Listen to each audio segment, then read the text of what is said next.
नमस्कार मैत्रिणींनो, आजच्या व्हिडिओमध्ये ना डेली वेअर साडीवरीलच हा ब्लाऊज पीस आहे बघा. म्हणजे वेगळाच असा ब्लाऊज पीस आहे, साडीवरील असा नाही आहे. म्हणजे डेली वेअर साड्यावर घालण्यासाठी ना कुठल्याही साडीवर मॅच होईल अशा पद्धतीचा हा ब्लाऊज पीस आहे.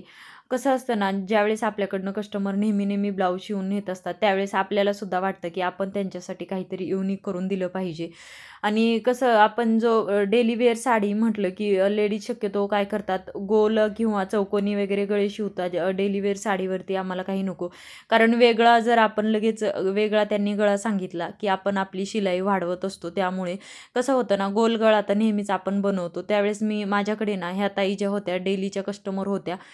तर त्यामुळे म्हटलं आज ना त्या असं मला म्हटल्या होत्या, तुझ्या मनाने जर तुला ब्लाऊजला वेगवेगळे गळे बनवायचे असतील तर तू वेगळा आकार वगैरे देऊ शकतेस, तसं काही नाही आहे. माझं तुझ्या मनाने जर तुला चांगलं वाटत असेल ना, तर मी म्हटलं एवढे तुम्ही माझ्याकडनं ब्लाऊज शिवता, मग काहीतरी वेगळं तरी कधीतरी शिवून दिलं तर तुम्हाला आवडेल का? तर त्या म्हटल्या, "हो ठीक आहे, आवडेल." कारण कसं होतं, समजा जर नवीन कस्टमर असेल आणि आपण जर मनाने ब्लाऊजमध्ये बदल केले तर आवडू शकत नाही. जर ते कस्टमर आपल्याकडे नेहमी ब्लाऊज शिवत असतील, आपल्याकडेच शिवत असतील, तर त्यावेळेस आपण जर चेंज केले ना तर काहीच प्रॉब्लेम नाही आहे. ह्या ना माझ्याकडे नेहमी करायच्या. मग मी म्हटलं प्रत्येक ब्लाऊजला जर गोलच गळा केला तर त्यापेक्षा काहीतरी वेगळं करावं म्हणलं मी माझ्या हातानेच. कारण त्या लेस पण लावायची नव्हती, फक्त वेगळा असा आपल्याला ब्लाऊजला आकार द्यायचा होता. त्यामुळे म्हटलं डेली वेअर आणि याचा काही मी एक्स्ट्रा शिलाई वगैरे घेतलेली नाही. जी नॉर्मल मी शिलाई घेते का तर तेवढीच घेतलेली आहे. याआधी ना व्यवस्थित बघा मी मस्त असा आकार देऊन घेतला, तुम्ही बघू शकता. चौकोनीच गळा आधी आखला आणि तिथून वरती 3 इंच देऊन मधल्या साईडने कर्वमध्ये आकार दिला. परत वरच्या साईडने अर्धा इंच बाहेर जाऊन असा गोल आकारमध्ये मस्त असा अस्तरला कट देऊन घेतला. कारण याच जागेवर मी गोल गळासुद्धा बनवू शकले असते. तर त्यामध्ये काहीतरी आपण बदल किंवा चेंजेस करून जर कस्टमरला दिले तर ते सुद्धा खुश होतात. आणि आपल्याला पण असं वाटतं ना की आपल्याकडनं हे एवढे ब्लाऊज शिवून नेतात आणि आपण त्यांच्यासाठी जास्त एक्स्ट्राचं काहीतरी दिलं पाहिजे. तर त्यामुळे गोल आकार न करताना या पद्धतीचा मी ब्लाऊजला आकार देऊन घेतला. मी असंच ब्लाऊज स्टिचिंग करायला घेतल्याच्या नंतर व्यवस्थित ठरवलं बरं का. आधी काहीच ठरवलेलं नव्हतं. आधी सिंपल असं कटिंग केलेला ब्लाऊज आणि ब्लाऊज स्टिच करायला बसले होते. तर म्हणलं चला आता गोल गळे तर प्रत्येक ब्लाऊजला करत असतो आपण. ह्या पद्धतीने मी अस्तरच्या ब्लाऊजला ना व्यवस्थित आकार देऊन घेतला आणि मेन फॅब्रिक आहे का तर ते बरोबर ठेवलं आणि त्यावरती हा जो पार्ट आहे अस्तरचा तर तो त्यावरती ठेवून घेतला. आणि या पद्धतीने बघा पाव इंच शिलाई मार्जिन सर्व बाजूने सोडायचं आणि जसा आपण ब्लाऊजला आकार दिलेला आहे का अस्तरवरती जसा आकार टाकलेला आहे का तर त्याच आकारावरती या पद्धतीने मेन फॅब्रिकवरती ब्लाऊज ठेवून ना असा स्टिचिंग करून घ्यायचा व्यवस्थित. पाव इंच एक्स्ट्रा शिलाई मार्जिन सोडायचं जेणेकरून आपल्याला कट वगैरे द्यायला व्यवस्थित जातं.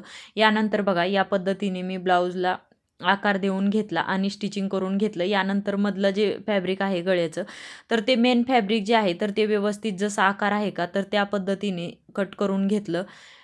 बघा व्यवस्थित पूर्ण कडेनी पण जास्त नाही करायचं. पूर्ण जे अस्तर आहे का तर त्याच्याच बरोबरीनं हेच मेन फॅब्रिक आहे एक्स्ट्रामध्ये तर ते कट करून घ्यायचं. इथे थोडासा आकार दिल्यामुळे बघू शकता तुम्ही सुंदर असा आकार दिसत आहे बघा.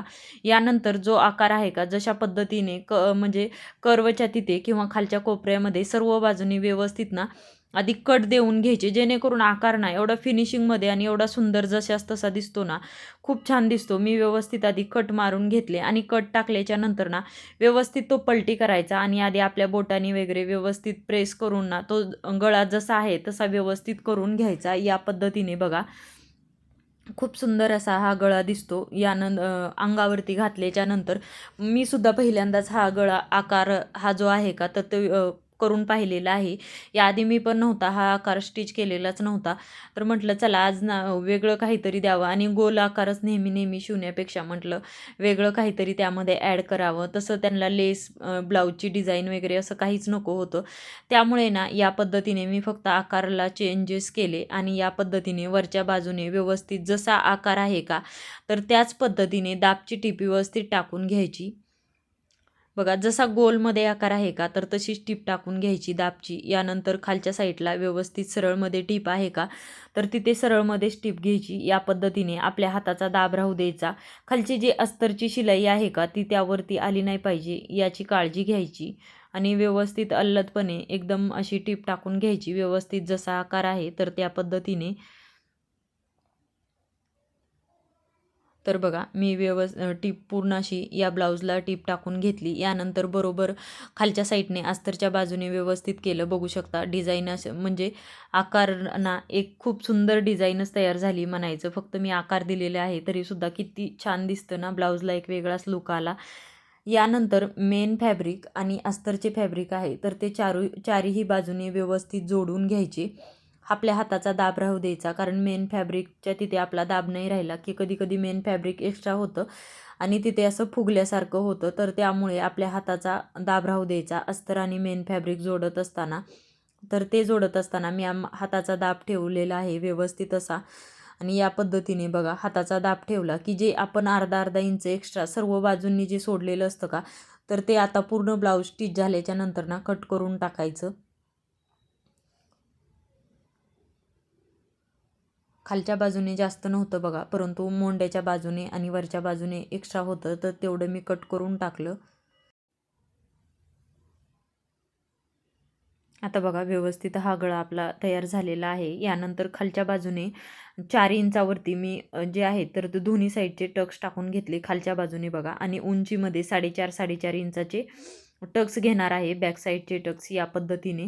आणि टोटल टक्स हा अर्धा इंचाचा तयार करायचा बघा. आधी मार्किंग करून घ्यायचं. मार्किंग केलं की व्यवस्थित जास्त असा क्रॉसमध्ये पण नाही द्यायचा, पण थोडासा नॉर्मल असा व्यवस्थित असा खालच्या साईडला टक्स हा व्यवस्थित आला पाहिजे. बघू शकता तुम्ही मी टक्स कसा दिलेला आहे.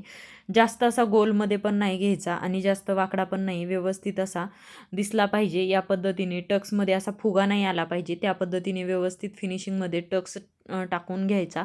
या पद्धतीने बघा मी टक्स टाकलेले आहेत. यानंतर खालच्या जो साईडचा पार्ट असतो का, तर तो खालीवरी झालेला असतो. दोन्ही साईडच्या फिटिंगच्या बाजूला ना तो खाली गेलेला असतो बघा. ते दोन्ही साईडने मी आधी व्यवस्थित एक लेवलमध्ये करून घेतलं. आणि यानंतर एक अस्तरची पट्टी घेतलेली आहे 1.5 इंचाची आणि 2 पट्ट्या आहेत त्या. ह्याच गळ्याची पट्टी काढून मी या पद्धतीने 2 पट्ट्या काढून घेतल्या आणि जोडून घेतल्याच्या नंतर याला एक साईडने या पद्धतीने पाव इंच अर्धा इंचापर्यंत फोल्ड करून घ्यायचं. फोल्ड करून घेतलं की बघा कमरेच्या साईडला ही पट्टी जी आहे तर अशा पद्धतीने अस्तरच्या म्हणजे मेन फॅब्रिकच्या वरती अस्तरची पट्टी जी आहे तर ती उलटी ठेवायची. ज्या फोल्ड केलेली बाजू आहे ती वरच्या बाजूने दिसताना आली पाहिजे, जेणेकरून खालच्या साईडला फोल्ड केलं ना ती खालच्या बाजूने ती शिलाई आहे तर ती व्यवस्थित खालच्या बाजूने जाते. या पद्धतीने कट करून घ्यायचं. एक्स्ट्रा जर दोरे वगैरे असतील तर आणि असे कट्स देऊन घ्यायचे, जेणेकरून कमरेच्या साईडला सुद्धा फिनिशिंग छान येते. परत यावरती ना मी दाबची एक टीप टाकून घेत असते. अस्तरच्या बाजूने घ्यायची, जी अस्तरची पट्टी आहे का आपण काढलेली त्या बाजूने एक दाबची टीप टाकून घ्यायची. आतल्या साईडला फोल्ड करून घ्यायचं बघा.